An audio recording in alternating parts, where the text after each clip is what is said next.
was the most important advancement in medicine in my career. And then for me to say that, that's quite a bit, because I've done a lot of things in cardiology. I was fortunate to really be at the cutting edge of cardiology, and it provided me with a great career and a lot of fun and great humbling experience to take care of people. But in the back of my mind, as I stood there at 3 o'clock in the morning, putting a balloon in an artery and then opening it up and putting a stent in, is what caused this thing in the first place? I never had a chance to explore that till George forced me to read some science. So it takes me back to my first year of medical school, when a man was our lecturer in biochemistry. His name was Handler, Philip Handler. And Dr. Handler was a Nobel laureate nominee, and he was just a brilliant biochemist. But he was also one of the most remarkable speakers I'd ever heard in my life. And frankly, about 3 minutes into his lecture, I put down my pencil and just listened. Continuity, the thoughts, the process, and the explanation of science was amazing. Years later, I'm hearing someone on a YouTube and in person talk about protandem and oxidative stress, and that's Dr. Joel McCord. And Dr. Joel McCord also trained at Duke, where Dr. Handler was and where I went to medical school. And so he trained with Dr. Handler, so he was of that ilk and that silk. And he's a brilliant speaker as well.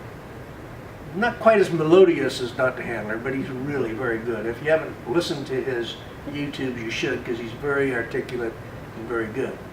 So that brings me to where I am today. I'm a cardiologist, a physician, and my avocation, my whole passion has been to take care of people. And so if that's what I want to do, then what can I do that can help everybody? And that is to understand the very genesis and beginning of every disease. So if you were to take a look at a cell and its nucleus, let's label them so you'll remember them. Here's the nucleus. The nucleus is the command center of the cell. It gives out the orders about what the cell is going to be doing today, what products it's going to be making in its machineries, what are the mitochondria going to be doing. There's the mitochondria. What are the mitochondria? Mitochondria are the engines that create the energy. The energy is called ATP. Dr. Handler used that word for the first time with me in 1963. Didn't know what he was talking about at the time, but by God, I do today. So the nucleus sends out the command and says we need to make some carbohydrates today, or we need to make this protein, or that gene, or that chromosome, and that's what happens. How does that happen? That's the discovery, how it all happens. When you and I are born, we have, I'm going to use this as a quantitative number, we have that many antioxidants and this many free radicals. You get the free radicals and the antioxidants from mom, because you have her blood that comes to you through the umbilical cord. And this is wonderful because now you're being nourished. And as we come into life, into the world, we start breathing on our own. So we're not only now on our own from that point of view, but we are creating our own energy source in terms of bringing in oxygen. And when we bring in oxygen, we create energy. And I tell you where the energy was created: mitochondria. So we bring in oxygen with our food substances, take it to the mitochondria, which are little energy factories, and we make energy, but we also make free radicals. So we end up, when we're 30, 35 or so, with this many antioxidants and this many free radicals. That's called oxidative stress. The excess production of free radicals over your ability to neutralize them with antioxidants.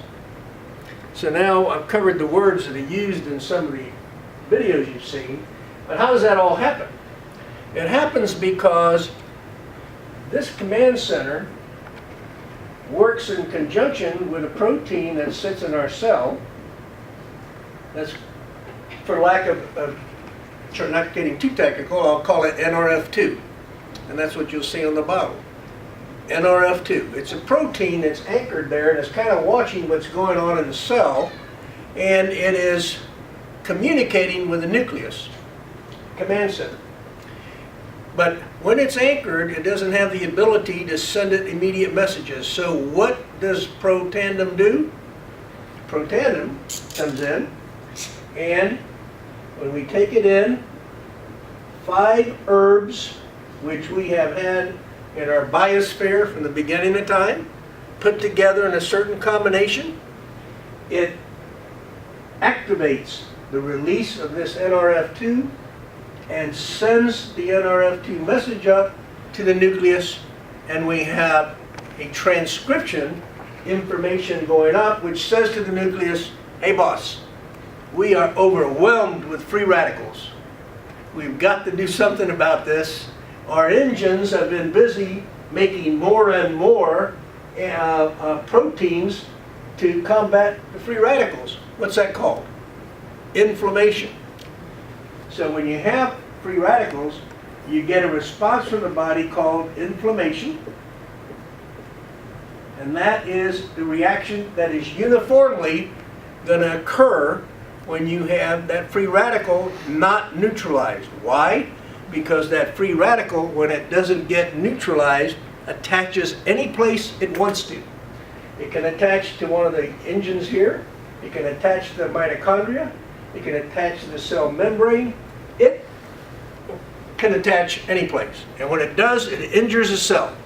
The body responds by making more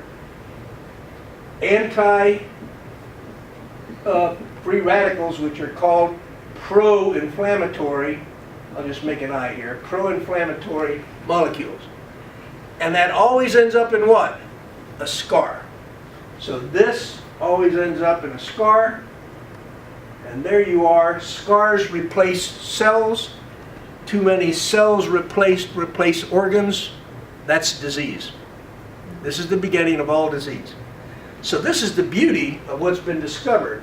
The mechanism by which we can cut back on this process of getting too many free radicals and too little antioxidants. When protandem is given, NRF2 sends a message to the nucleus, and we start making life-saving enzymes, and we turn our machinery back to making antioxidants, and we make millions per second. There is nothing we can take in by mouth that will do that. Nothing can replace the beauty of our own cells creating their own antioxidants. So powerful. Now, focus for a minute on this is called NRF2. Well, if there's a 2, there must be a 1. And there is a 1. And the 1 is another transcription factor. And that factor, NRF1, is a very interesting compound of herbs that activates the mitochondria. Think about this. Who's working the hardest in the cell? The mitochondria. They're producing all the energy. Who gets damaged? Just because it's working. Just like your car engine, mitochondria. So when you give NRF1, it upregulates the repair of the mitochondria and increases the number of mitochondria. And so you make more energy and you're more efficient. The cells are more efficient. So you really need to have the NRF2 molecule there, don't you? Because you're going to make, with more energy and more combustion, more free radicals. So it's a beautiful biochemical cycle in which we take in oxygen to live. We also take in oxygen, and it causes our disease and aging process. The aging occurs when we get all the inflammation at the cellular level. We don't know it till we're a little later in life. And we get scars, and scars replace our tissue. And even cancer can be said to be part of this, because if the repair here with the scar or of the injury is not done perfectly, we can get a new protein, right? And that just takes off by itself, and that's called cancer. So what the discovery is so beautiful, is that we now understand a whole lot more about the mechanism by which our bodies age and the mechanism by which our body can produce protection against aging and disease. Slow down the progression. It will never stop, by the way, guys, until you die. Because that's when you stop breathing. But you can take a whole lot longer to get there. And interestingly enough, just to give you a little tidbit of the latest paper on this process, they took some mice and they gave them minimal amount of estrogen. They used 2 or 3 different products, and they used Proten. And they used metformin, something you probably heard about, which is a diabetic drug. And metformin had no effect on cellular life prolongation. There was a 7% increase in cellular, or in the longevity of the mice, not in the cells, in the mouse himself with Proten. Now if you're 60 and you get 7% increase, that's another 4.2 years. If you're 75, that's another, you get the picture. So we're going to see more and more of this data because it's going to tell us that the mechanism by which all this occurs and the protection we're getting when we use what nature gave us to begin with, this cycle of plants and animals that live and breathe together and protect each other and are necessary for us to grow and live and exist, is really at work. So the science brought me here. The science sustains me. We have about, I don't know, easily over 1,000 patients, maybe 1,500 on this product now. We recommend it for everyone. Why? Because everyone breathes oxygen. We recommend it for every mammal if you have pets at home, because they breathe oxygen. And we think that this is a beautiful product to take